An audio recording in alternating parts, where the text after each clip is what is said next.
СТВ каналынын кабарчылары тарабынан даярдалган жаңылыктар топтому менен мен Нурай Кайратова тааныштырам. Саламатсыздарбы? Алгач чыгарылыштан кыскача. УКМКнын төрагасы мамлекеттик чек-араны делимитациялоо жана демаркациялоо боюнча комиссиянын башчысы Камчыбек Ташиев Баткен облусуна барды. Кыргызстанда бир суткада коронавирус 70 адамдан табылып, бир бейтап каза болду. Өлкөдө эпидемиологиялык абал кандай? Сокулук районунун Манас айылында эл аралык кайрымдуулук уюмунун финансылык колдоосу менен үй бүлөлүк дарыгерлер тобунун имараты курулду. Кыргызстанда бир суткада коронавирус 70 адамдан табылып, бир бейтап каза болду. Бул тууралуу республикалык штабтан билдиришти. Ал эми бир сутка ичинде 73 адам коронавирустан айыгып чыккан. Сутка ичинде COVID-19 илдетинен Бишкекте бир адам каза болду. Бүгүнкү күнү стационарларда коронавирустан 418 бейтап, амбулатордук түрдө 360 адам дарыланууда. Кыргызстанда пандемия башталгандан бери 85 689 адам коронавирус жуктурган. Алардын ичинен 82 525 киши айыгып чыкса, 1447 адам каза болду. Сокулук районунун Манас айылында эл аралык кайрымдуулук уюмунун финансылык колдоосу менен үй бүлөлүк дарыгерлер тобунун имараты курулду. Бүгүн жаңы медициналык мекеменин салтанаттуу ачылышы болду. Ага саламаттык сактоо министринин орун басары, өкмөттүн Чүй облусундагы өкүлү жана жергиликтүү тургундар катышты. Алдыда кененирээк. Ат башы айыл өкмөтүнө караштуу Манас айылындагы үй бүлөлүк дарыгерлер тобу 10 миңден ашык калкты тейлейт. Шарты начар эски имаратта элдин саламаттыгына кам көрүп келген ак халатчандар бүгүн кубанып турушат. Пайдаланууга берилген үй бүлөлүк дарыгерлер тобунун жаңы имаратында лаборатория, стоматологиялык бөлмө орун алып, 3 дарыгер жана медайымдар иштейт. Заманбап үлгүдө салынган борбор бардык керектүү медициналык жабдуулар менен камсыз болот. Лаборатория болот атышат, кабинет болот экен, ЭКГ, шарттар жакшы. Өтө удобствосу бар экен, суусу бар ичинде, кенен, кечире. Даже жылуу болсо керек. Бар жарык жашынакай экен. Элдин талабы да ушу эми, ушу Кудай буйруса мына Сокулуктан 35 километр алыс берден. Жаш болот эле баары. Аз убакыт аралыгында 12 бөлмөлүү имаратты курууга Катар кайрымдуулук уюму тарабынан 6 миллион 440 миң сом каралган. Эми болсо мекеменин айланасын жашылдандыруу жана көрктөндүрүү иштери жүргүзүлөт. Ал үчүн жергиликтүү бюджеттен 1 миллион 200 миң сом бөлүнгөн. Манас айылындагы жаңы курулган имараттын жалпы аянты 350 квадрат метрге жакын. Бул биздин Кыргызстандагы биринчи долбоорубуз эмес. Буга чейин ар кайсы облустарга 4 медициналык объект салганбыз. Бешөөнүн курулушу жүрүүдө. Катар кайрымдуулук фонду, саламаттык сактоо министрлиги жана жергиликтүү бийлик өкүлдөрү менен мындан ары дагы тыгыз иштеше бермекчибиз. Сары Өзөн чүйдө эл аралык уюмдардын колдоосунда бир катар социалдык көйгөйлөр чечилүүдө. Өзгөчө басым медициналык мекемелерге жасалган. Аталган кайрымдуулук уюму бул жылы 10 үй бүлөлүк дарыгерлер тобун курууну пландаган. Бирок сүйлөшүүлөрдүн натыйжасында бул сан 2 эсеге көбөйдү. МГС боюнча 9 кайрымдуулук фонд Чүй областы боюнча барды Кыргызстан боюнча иштеп жаттыр. Ошонун баарына биз кайрылуу жөнүндө алар менен жолугушуулар өткөн. Ошонун негизинде да мына посол өзү айтып кетти. 10 ушундай ГСФ Кыргызстан боюнча каралды эле, бирок мен дагы 10 кошуп бергенге өзүнүн кепилдигин берди. Андан жана социалдык шаарчалар боюнча дагы долбоорлор сүйлөшүп жатат, алар да салып беребиз деп жатышат. Эми албетте буларга ушу кыргыз элибиздин атынан чоң ыраазычылык, рахмат. Чүй облусунун аймагында аз камсыз болгон үй бүлөлөргө социалдык шаарчалар, ФАП, мектеп сыяктуу социалдык мекемелерди курууда кайрымдуулук фонддорунун салымы чоң. Автандил Бактыбеков, Асылбек Курманалиев, СТВ. Чет элдик донорлордун каржылоосу менен аз камсыз болгон үй бүлөлөргө жардам берүү долбоору көп жылдан бери ишке ашып келе жатат. Бул жолу Кара Балташ шаарынын жашоочуларынын муктаждыгын канааттандырууну жана жергиликтүүлөрдүн ар тараптан өнүгүүсүнүн камсыздоо боюнча иштер алып барылды. Кененирээк Олзат Байырбекованын материалында. Кытайдан келген коронавирус пандемиясы өзүн өзү камсыздаган көп үй бүлөлөрдү жумушсуз калтырып, бир топ ыңгайсыздыкты жаратты. Ал эми күнүмдүк жумушта иштегендер калктын айырылуу катмарлары 2 эсе жабыркап, али да болсо кризистик абалдан чыгыша элек. Деген менен аз да болсо ыктыярчылар, чет элдик донорлор азык-түлүк, дары-дармектен байма-бай көмөк көрсөтүп жатышты. Бул жолу Бириккен Улуттар уюмунун дүйнөлүк азык-түлүк программасы эмгек жана окутуу үчүн акчалай жардам аттуу долбоорун Швейцария өлкөсүнүн колдоосу менен ишке ашырды. Бүгүнкү күндө калкынын саны 47.300 жаран жашаган Кара Балта шаарынын аз камсыз болгон үй бүлөлөрү, ден соолугунан мүмкүнчүлүгү чектелгендер жана көп балалуу үй бүлөлөр долбоорго тартылган. Алар коомдук иштерге, өздөрүн өнүктүргөн тренингтерге катышып, акчалай жардам ала алышат. Кыргызстан Бул кыска долбоор, ал өзүнө бир нече багытты камтыйт. Тагыраагы инфраструктураны өнүктүрүү же болбосо тренингтерди уюштуруу. Биз негизи Кыргызстан боюнча иштеп жатабыз. Мында үй бүлөгө көмөк, жалгыз бой аялдарга жардам берүү, мүмкүнчүлүгү чектелгендерди жана кедейчиликтин чегине жеткендерди колдоо приоритеттүү багыт. Бириккен Улуттар уюмунун дүйнөлүк азык-түлүк программасынын негизинде шаардын ирригациялык тармактары калыбына келтирүү максаты каралган. Алар шаардын эс алуучу борборлорун көрктөндүрүү жана каналдарды казуу иши. Мындагы жумушчулар аз камсыз болгон үй бүлөлөрдөн 43 жаран тартылган. Аларды жумуш менен камсыздоо менен алган маянасына үй бүлөсүн бакканы башкы максат болгон. Кара Балтанын паркында жашылдандыруу жумуштары аткарылып жатат. Жалпыдан 200дөн ашык көчөт арча тигилип, 5000дей дагы гүл тигилет деп айтылган. Долбоор боюнча кичине күн жылууласа гүлдөр да тигилет. Мындагы жарандардын потенциалын жогорулатуу максатында 2 категория боюнча кыска кесиптик билим берүү иши каралган. Анда ден соолугунан мүмкүнчүлүгү чектелген жарандардын ата-энелери үчүн жана улгайган адамдардын потенциалын көтөрүү үчүн атайын окутуулар өткөрүлгөн. Мындай тренинг 10 күндөн 15 күнгө чейин уланып, жыйынтыгында долбоор тарабынан 800 000 сом өлчөмдөгү жүлүк пулга ээ болушкан. Балдарыбызга керек да биздикинечи. Балдарыбызга аял ошонун баары керек. Мисалы үчүн кээде күн ортосунда саат 3-тө мисалы укол атыш керек болуп калат да. Температурасын түшүрүш керек. Анан 3-тө биз айыл жергесинде кээде ээлибиз жашайт. Анан эме чакыра албайбыз, өзүбүз ата албайбыз. Ошонун техникасын үйрөнүшүбүз керек туура. Мисалы үчүн кээде давлениеси көтөрүлүп кетсе, анын давлениеси текшерип болгондо клизма боюнча өздөрү жана опорожнение албайт да, анан клизма жасаганга туура келет. Аны да туура жасабасаң, баланын чегисине зыян келтирип болот. Ошондо туура жасаганды. Кара Балта шаарынын тургуну Чыныгүл Жумабаева 50 жашта. Анын 3 баласы бар. Жолдошу Москва шаарына үй бүлөсүн багуу үчүн мигрант болуп кеткен. Карантин учурунда жумушсуздуктун айынан күнүмдүк тамак ашка каражат жетпей азап чегишкен. Кыйынчылыктан улам бир топ стресске кабылып, өзүн өнүктүрүү сагына катышууну көздөгөн. Айтымында тренингде моралдык жардам алып, техникалык каражаттарды колдонууну үйрөнгөн. Адисбекова Салтанат, анан Алия Кунтубаевна окутту. Аябай жакшы бизге эмелерди беришти. Өздөрү да жана аял киши деген өзүнө өзү кандай кам көрүш керек, ошолорду үйрөттү. Ошо балдарыбызга кандай жардам бериш керек мондай пандемия кезинде ошолорду үйрөттү. Жакшы эмелерди үйрөттү.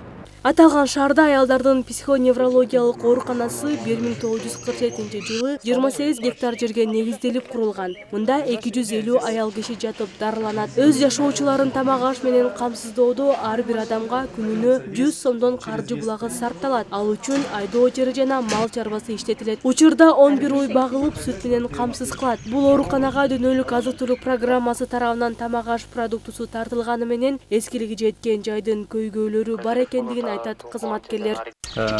Суу менен проблема да, суу маселеси кыйын. Жерде скважина 47 жылы салынган экен. Скважинанын насосунун иштеген мөөнөтү капкачан өтүп кеткен.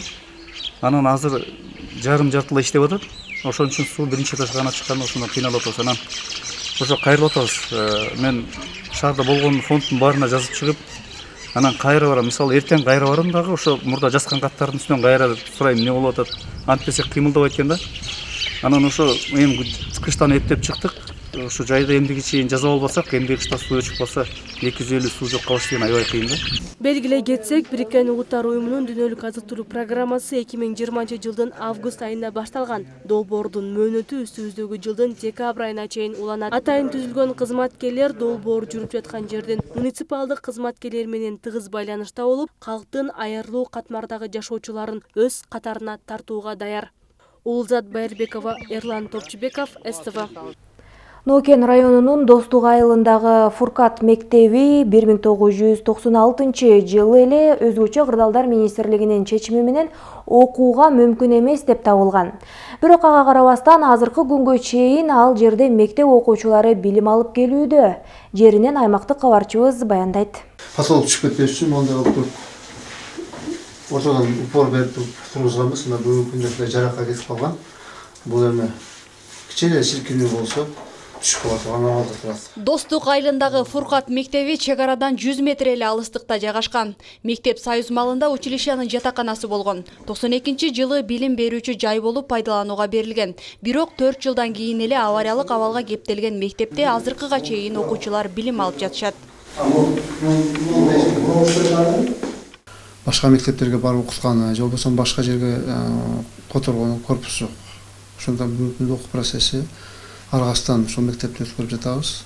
Потолок түшүп кетпеш үчүн ортолорго ар бир жерге стойка коюлган. Бүгүнкү күндө азыр эми аны көрөсүздөр. Ошол перегородкалар биринчиден талапка жооп бербейт. Экинчиден бул өтө кооптуу.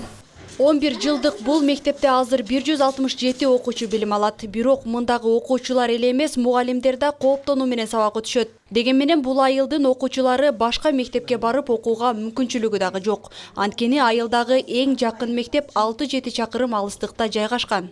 Бир гана мугалимдерге эмес, балдарга эмес, ата-энелерге да аябай кооптуу. Балдардын немеси кандай болор экен бул мектепте окуп атат биздин балдар деп ата-энелер деле келип кабар алып жардамдарын берейин дейт. Бирок мындай устун тиреген мектепте окуш аябай азыркы заманда туура келбей атат да. Эми башка мектепке барсаң заңгыраган мектеп, жарык, маанайлар ачык. Анан биздин мектеп ушундай болсо, эми ушундай заманда жашынакай мектепте окутканды биз да окутканды каалайбыз. 1996 жылдан бери мектеп жааматы кайрылбаган жери, какылабаган эшиги калган эмес. Бардык жерде каражат жок деген жооптор берилип келген эле. Ал эми бул жылы мектеп жааматы үчүн чоң жаңылык болду. Анткени жаңы билим уянын имаратын куруу 2021 жылдын иш планына киргизилди. Мамлекетибиздин мондай шартына карап, ушу күнгө чейин курулбай келатат. Бирок быйыл биздин өкмөт башчыбыз 21 жылдын титулунуга киргизди. Бул деген иш башталды деген. Эми каражат бөлүнсө, быйылкы жылдан баштап курулуш башталат деген ниетте турабыз. Чек арага чектеш Нокен районунун Достук айылында 1700 калк жашайт. Ал эми райондун өзүндө эле жараксыз деп табылган 3 билим уяда окуучулар билим алып келишет. Жалпы 54 мектеп бар. Жаңылай Болотбекова, Кылыч Жануш уулу, Нокен району. Улуттук коопсуздук мамлекеттик комитетинин төрагасы мамлекеттик чек араны делимитациялоо жана демаркациялоо боюнча комиссиянын башчысы Камчыбек Ташиев Баткен облусуна барды. Анын баткендиктер менен жолугушуусунун видеосу Ташиевдин Telegram каналында жарыяланган. Видеонун авторлору билдиргендей, УКМКнын төрагасын эл аэропорттон тосуп алган. Эскерте кетсек, Камчыбек Ташиев бүгүн Германиядан учуп келип, дароо эле Баткен облусуна жөнөп кеткен. Германияда Ташиевдин жүрөгүнө операция жасалган. Манас эл аралык аэропортундагы коррупциялык схемага байланыштуу кылмыш ишине шектелип, аэропорттун экс-башчысы Мурат Примбердиев кармалды. Бул тууралуу башкы прокуратуранын басма сөз кызматы билдирди. Буга чейин айтылгандай, башкы прокуратура менен транспорт прокуратурасы биргеликте Манас Менеджмент Компани жабык акционердик коомунун жооптуу адамдары тарабынан эл аралык авиакаттамдардын жүк ташуусу үчүн чет өлкөлүк компанияга жеңилдиктерди берүү боюнча туруктуу коррупциялык схеманы аныкташкандыгын маалымдаган. Учурда тергөө иши уланууда.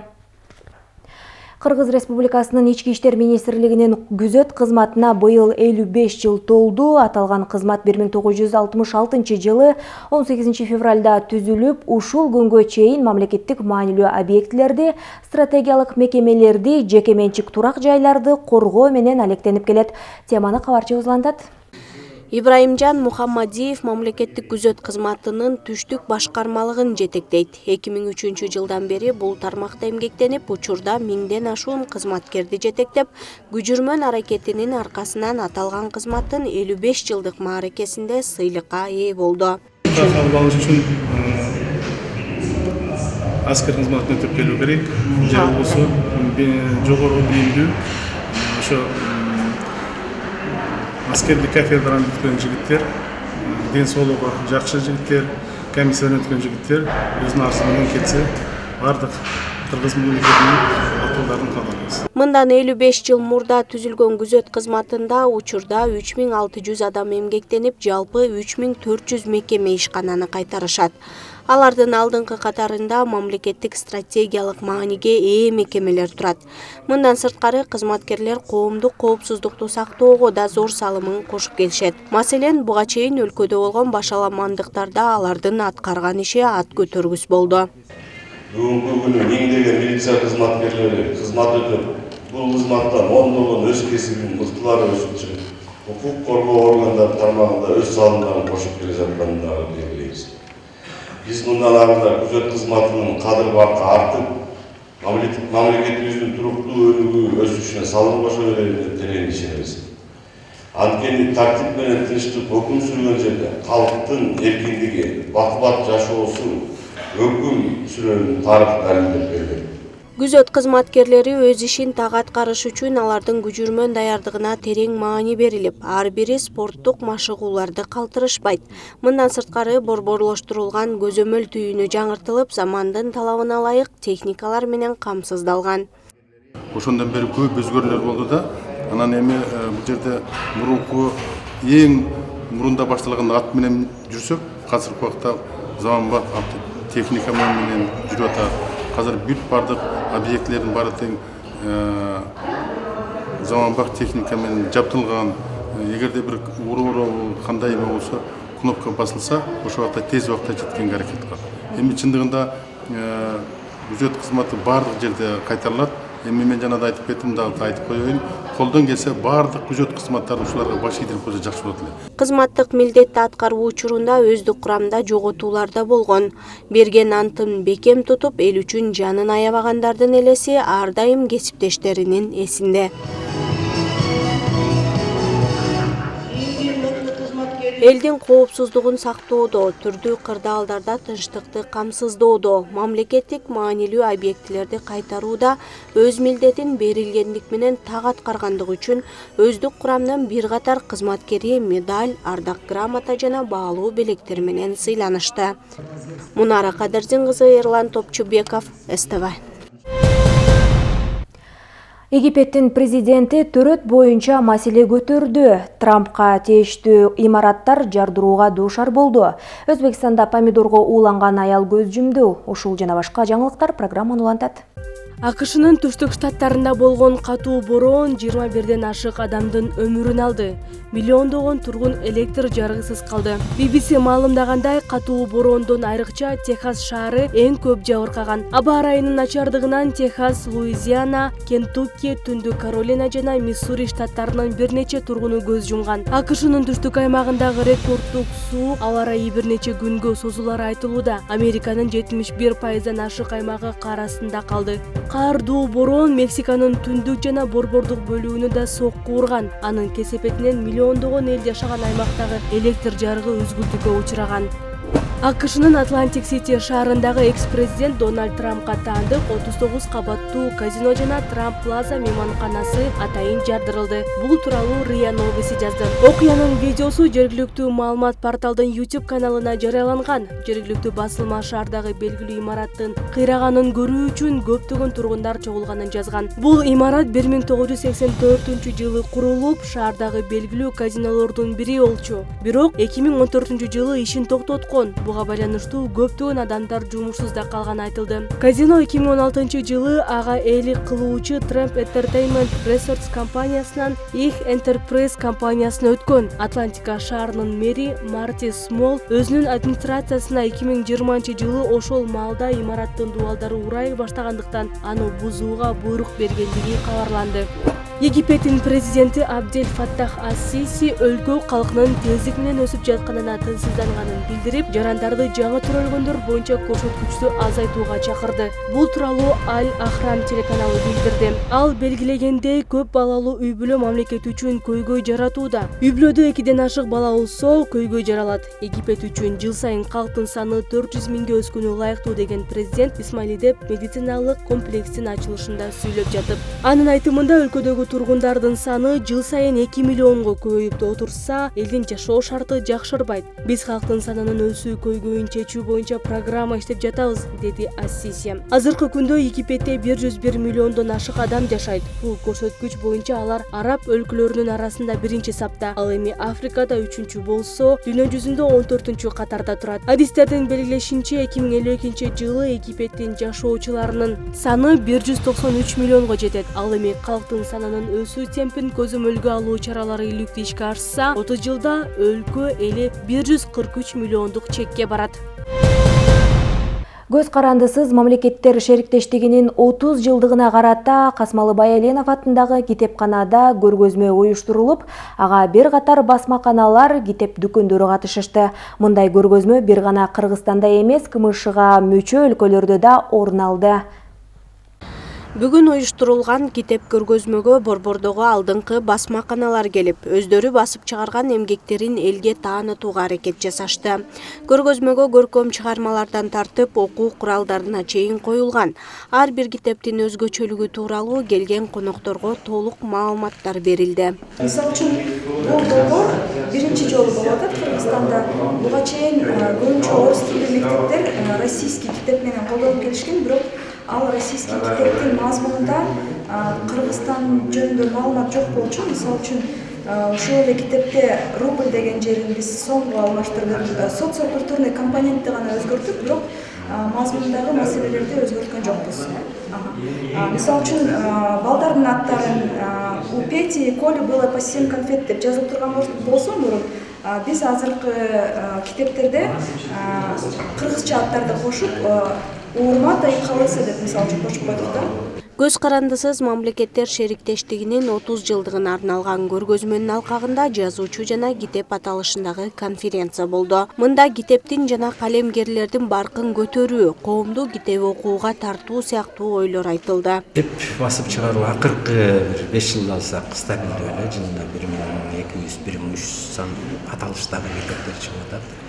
Тиражы гана кичине азыраак, ар бир китептин тиражы бир эң мыкты деген китептер 1-2 миң болуп чыкса, нускасы 500 нускадан чыгып атат. Бул өтө эле аз санда. Китептин нускасын көбөйтүш үчүн китепти сатуучу жерлерди көбөйтүш керек. Китеп сатуучу жерлер бизде өтө аз саналуу, мамлекеттик. Мындай иш-чара көз карандысыз мамлекеттер шериктештигине мүчө өлкөлөрдүн бардыгында уюштурулгандыктан, Белоруссия менен видео аркылуу түз байланыш түзүлүп, тажрыйба алмашууга мүмкүнчүлүк болду. Мунара Кадырзин кызы, Эрлан Топчубеков, СТВ. Ушуну менен бүгүнкү күнгө алынган жаңылыктар топтому соңуна чыкты. Алдыда аба ырайы тууралуу маалымат. Кечиңиздер көңүлдүү болсун.